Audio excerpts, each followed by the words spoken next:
Modular arithmetic. Modular arithmetic is a system of arithmetic for integers which considers the remainder. In modular arithmetic, numbers wrap around upon reaching a given fixed quantity. This given quantity is known as the modulus, to leave a remainder. Modular arithmetic is often tied to prime numbers.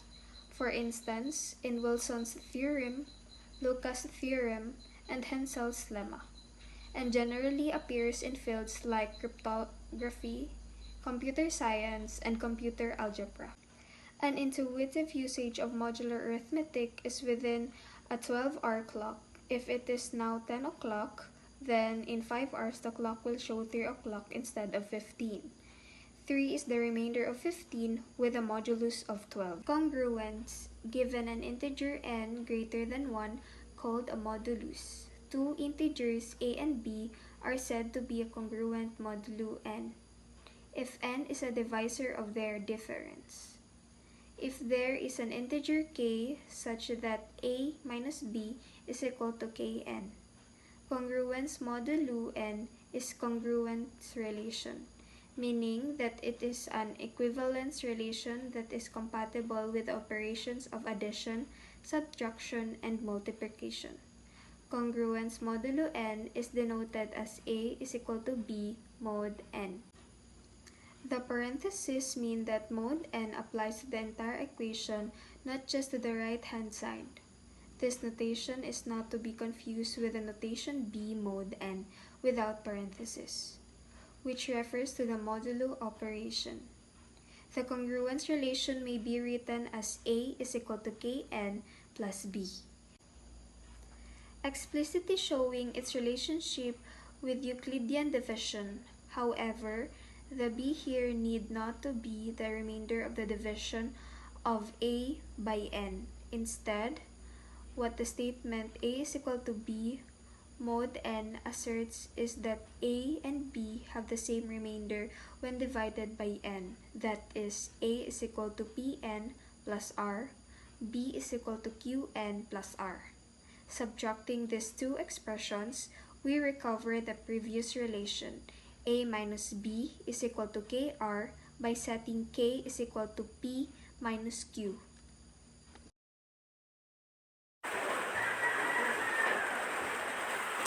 Good afternoon. Example, in modules 12, one can assert that 38 equals to 14 mod 12. The definition of congruence also applies to negative values. For example, 2 equals to negative 3 mod 5. Negative 8 equals to 7 mod 5. Negative 3 equals negative 8 mod 5. Properties. The congruence relation satisfies all the conditions of an equivalence relation. In reflexivity, A equals to A mod N. Symmetry, A equals B mod B. If B equals A mod or mod N for all A, B, and N.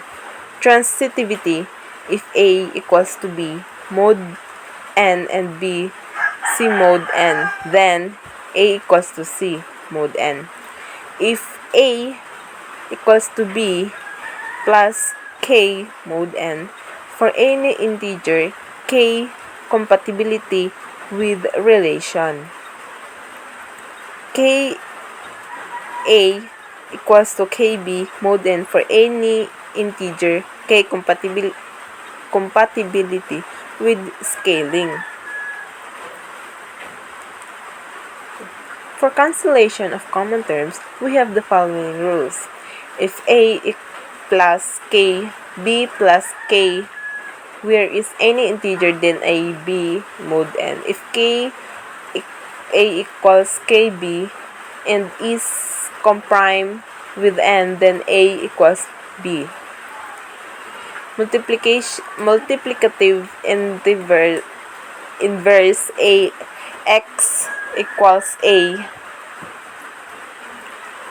A1 may be efficiently computed by solving Bezos. Fermat-like theorem. If P is prime and does not divide A, then A P minus 1 equals to 1. Euler's theorem. If I and N are comprime, then A Pn equals mod 1, where P is Euler's tangent function. Quadratic residue. An integer is a quadratic residue modulo if there exists an integer time such that x into 2 equals a mod n. Euler's criterion asserts that fp is an odd prime and is not a multiple of p. That's all. Congruent classes. Like any congruent relation, congruence modules n is an equivalent relation, and the equivalence class of the integer a denoted by an is the set. This set consists of the integer congruent to a module n is called the congruent class, reduced class, or simply residue of integer of module n. When the module n is known for the context, that residue may also be denoted to A. Residue system. In each residue class, module 2n may be respected by any one of its members.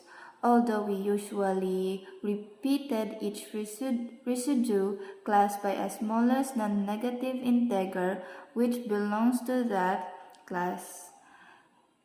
So, in this is the proper remainder which result from a division.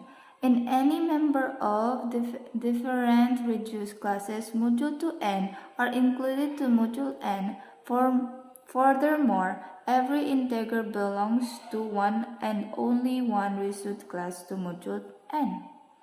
The set of integer is called least reduced system module 2n. Any set of the integer, no two of which are congruent to module n, is called a complete reduced system to module n.